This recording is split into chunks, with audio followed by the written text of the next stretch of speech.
24 kart field. Yeah, they've taken that one, and they are underway, and off they go. And Mitchell Ball will lead them through. Booth in second place, and they come up the straight. Is it Booth in second place already? In 45, it is. 45. Yep. We get ready, everybody. 12 minutes and 1 lap for our rear finals. So slightly longer, 4 minutes longer than what we've seen today. And it's going to be an absolute cracker with Mitchell Ball, Joseph Booth, Ben Watson, Francis Horn right in there amongst it as well. So the first two, potentially three, breaking away, I think. Francis Horn is just 14. Is he really? Yeah. Wow, and he's in the senior class. There's only one class. Wow. Just TK a minute. Yeah, Brandon Chiefio is, only just 14. Blimey. Brilliant. That one completed, and it's Ball from Booth, from Watson, from Lehman, Johnson, and then Crabtree, then Horn. We'll talk about the 14-year-old. So yeah. The hill. You'll get a bit of race management in the TKM class, especially in the A finals, which are longer. Joseph Booth's going to prove me wrong and go straight for the lead, but you will get a bit of race management here, and it's when you make your move. It sometimes reminds me of a NASCAR race, making your move and getting hung out to dry can be a thing, or making your move on the last lap is potentially what we're going to be seeing here. But right now, Mitchell Ball absolutely in the lead of this race so far. Joseph Booth following him, and then hanging on as best he can is Ben Watson, Alexander Lehman, Tom Johnson, Francis Horn, Leo Crabtree down to 7th. And then behind Leo, we've got Jake Cox, Samuel King, Thomas Shaw, Joseph Phillips, Charlie King making his way up the order. Charlie now in 12th. But I get a feeling, Nick, that number 45 of Joseph Booth, who was the winner, remember, at round 3 at Dunkswell, he's playing a bit of a waiting game here. Yeah, I think there's no point making an early move, because you're just going to have Mitchell Ball in your tail for the entire time. I don't think he believes, I doubt that either of them believes they have enough pace to break the other. Yeah. But, it's who's going to be where in which particular position. But certainly at the moment, Booth happy to stay second place. They've just slightly gapped Watson. That gap probably is going to just lightly extend.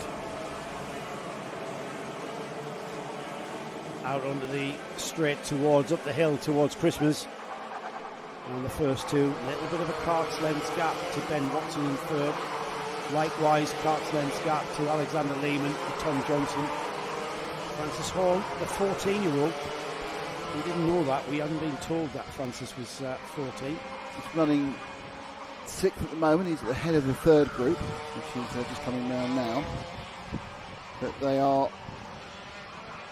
this is the first race where you kind of feel there's people pacing themselves, isn't it, Joe? I mean, I know it's our first final, but we've had other heats where we've gone, but now they definitely kind of feel the top two are pacing. Now, interestingly, the movement looks like it may come 3rd and 4th. It looks like Alexander Lehman is thinking about just deposing Ben Watson of his final podium position.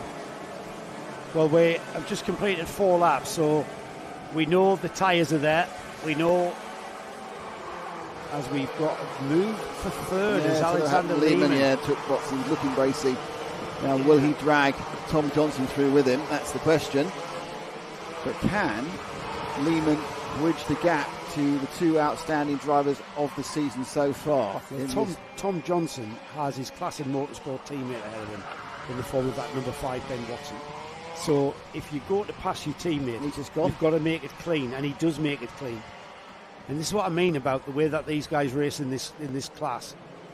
It's, it's their money. You've got a driver that's pulled alongside you. It's their corner. You're not going to bash into him. You're not going to try and hang on for grim death. You're going to slot in behind him and try to overtake him going into the next corner. And that's what we're going to see here. The inter-team class and motorsport battle. So to highlight, in 14th place, Jake Humphrey. Jake Humphrey started P23, and of course he won the final heat, but he was 0.3 of a kilogram too light. So he got excluded from 0.3, is why he started in 24th place. Thanks for the information there from Deborah Humphrey. So Jake's now says just racing for the experience, but he's got some pace on him. He's made up a few more. I'm sure he'll make a few more positions for the end. But we've seen a few people who had, you're underweight. It took George Russell out the Belgian Grand Prix, but it is unlucky, because I don't suppose it would have made a difference in winning or not, but that's what the rules are. Can I just say, a 1 litre of petrol is 0.7 of a kilogram. That's how light he was. Half a litre of fuel would have made the difference. Yeah, obviously it was absolutely accidental, but those are the rules, and weight is one of the things. There is no grey area, you're out of it. But you know, he won the race, and his performance was enough to win it. If he'd been 3 kilograms heavy, it wouldn't have been an issue. But you know, moving forward, he's got to gain place. We lost pole position in the Clio Cup race. I was the team manager, and it was my job to work out the fuel. And Chris Diamond put it on pole, and then we went into scrutineering, and that was my fault. It happens. You're trying to sharpen the razor blade. Getting rid of, measuring all those elements, eking performance, and that's a shame. We'll keep an eye on Jake then. He's up to 13th. Tom Johnson still being followed by Ben Watson, and the lead battle still continues with Mitchell Ball and Joseph Booth. Alexander Lehman is coming. He's catching him, but I don't know whether they're bothered about that. The Class and Motorsport pair going across in a very sort of like sinister black pair, aren't they? Kind of catching up on the dark colours. But there's your top 3. It's still Ball, it's still Booth. Would be top 3, Ash. And then Lehman in 3rd. Well, we've just clicked by half distance now. We've got about 5.5 minutes remaining in this. When would you go for it if you 12 were minute? If you could go for it? I think it's easier said than done, isn't it? I mean, what he's doing now, Joseph Booth is working out if he has got a potential area where he's got an advantage, like here, for instance, coming out and sitting in the slipstream.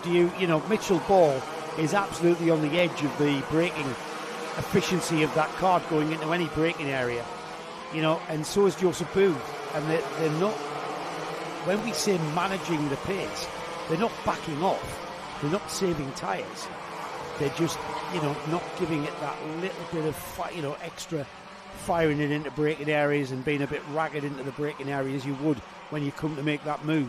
Lehman now pretty much on the tail, isn't he? That half second's gone down to a couple of tenths. So he's now caught up. We now have a train of 3.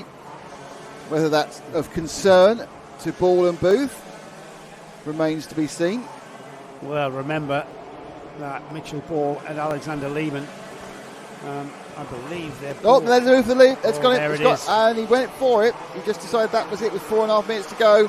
Popped out, and interestingly, Lehman straight on the tail of Mitchell Ball there. But Booth now leads for the first time in this senior TKM final. Don't forget, he would get the O plate if he wins this. It's the O plate meeting, which he could carry for the next season. But now back up the inside again goes Ball, so he won't be scored as the leader over the line because they've swapped back again.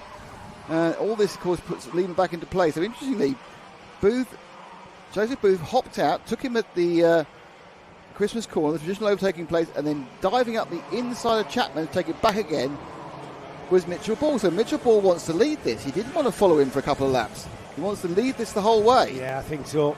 He saw what happened at Dunkswell. He knows how quick Joseph Booth can be. I think Booth's going to get him again. Yeah, up the inside, that's all about momentum out of Crook Corner. And then on the brakes, they're both on the last of the breakers into Christmas. But Ball comes back at him, but Booth defends. We saw what happened at Dunksville at round 3. Joseph Booth took the win from Mitchell Ball in second. And if that continues, and there down the inside, Booth could not squeeze him anymore. Ball down the inside. But did you notice Ball tapped the brake to give himself a bit of a gap before getting momentum? Yeah. He dropped and then clever. went, so he knew he could do it. Yeah, clever stuff. I was about to say making sure the engine on the cam, but they don't have any cams, so... 3 minutes on the clock as they cross the line. Look at and look at this, traffic Nick. now. Two card battle became 3 and is about to become 6. It's because they've been managing so carefully that they've managed themselves into a problem, and now there's a chance that it's gone first to third because Lehman's got through as well. Yeah, and that's Mitchell Ball's Flex disaster teammate. But he's gone back again. No, he hasn't. I thought he had it, but so it's now Lehman from... Booth now leads from Lehman from Ball, and then the 2 Class and Motorsport cars, and then in 6th place it's Jake Cox. Here we go then. If the 2 Flex drivers in 2nd and 3rd are not careful, the Class and Motorsport boys are going to be through. I think Booth is happier with Lehman behind him than he was with so. Ball, and I think Booth has a bit of daylight for the first time for Booth. This could be really turning point was not the fact that he got past at Christmas, but the fact he dragged Lehman with him. Yeah, Mitchell Ball pretty much knows he's got to get past his teammate. Mitchell Ball tapping his helmet to Tom Johnson and Ben Watson, with Jake Cox latching on the back of these as well to make it a 6-kart train. But with less than 2 minutes remaining, time beginning to run short for any kind of move you want to make. Here comes Ball on the back of Lehman. Lehman defending into Parker. Booth defending. Mitchell Ball down. It was a very late turn in from Alexander Lehman, and Mitchell Ball now sizing up a chance to get by, and there's a move down the inside for third as Tom Johnson gets by Alexander Lehman. Mitchell Ball knew that was coming from Tom Johnson and had to get out the way and get by his teammate. Joseph Booth and Mitchell Ball right together now. Now, does Ball have the power and the speed to get past him at Christmas Corner? Will he go for his favourite overtaking place, which is Chapman in several corners? He's got, though. He's under pressure from the Classen machine, the number 9 of Tom Johnson. And this has turned into an absolute, what looked like a 2-karts having a bit of a Sunday picnic, has turned into a classic race indeed here, Joe. Yeah, this is classic racing. High-speed game of chess is what I usually call it. First time today I've used that. Well done. But it really is now defensive driving from Joseph Booth as the number 9 of Tom Johnson comes into the fray as well. And if Mitchell Ball isn't careful, he's going to lose out to Johnson, who's just waiting. Ben Watson's want to get in as well. Lehman back to third. Nudges the number 9 out the way a little bit there, a little bit inadvertent. Tripping over, I think, was more than it was. And it'll be the 1 lap to go board after this one. So the penultimate lap here is what we're about. And Mitchell Ball will have to go around the outside of Christmas as Booth defends into Christmas Corner through the left-hand kink and then onto the right-hander at Inkermans. 8 karts in the train now. Amazing stuff. This defending. Charlie King and Francis Horn joining in. Lehman's lost third. Lehman's lost third. It's gone back to, I think, Johnson. Yeah, but Ben Watson has gone through super as well. Defensive from Joseph Booth. He knows where he's vulnerable going into Chapman. He's going super defensive.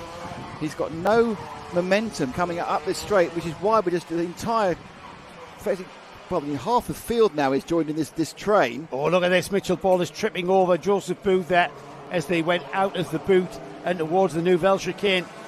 Final lap board into oblivion. 8 the right-hander is Crook off up the straight now. Can Mitchell Ball get into the slipstream? It's going to be the last of the late breakers. There's not enough room on the inside. Tom Johnson round the outside. Lehman through on Ben Watson. Lehman's dropped back to 5th. No, I know, but he was nearly he wasn't in 5th beforehand. He's gone back to 5th. Time running out for Mitchell Ball now, out of Ashby. They've got the left-hander at Parker, followed immediately by the left-hander at Chapman. And defensive driving from Joseph Booth as they come out onto the back straight. It's now down to who's going to be the last of the late breakers into the boot. Who can make a little bit of a cheeky move? And Joseph Booth just hugs that white line on the inside. Over the curb. And then onto the flag. And he's done it. Booth does it. Takes it from Ball. He's so excited that Joe lost his voice for the last corner there. Fantastic.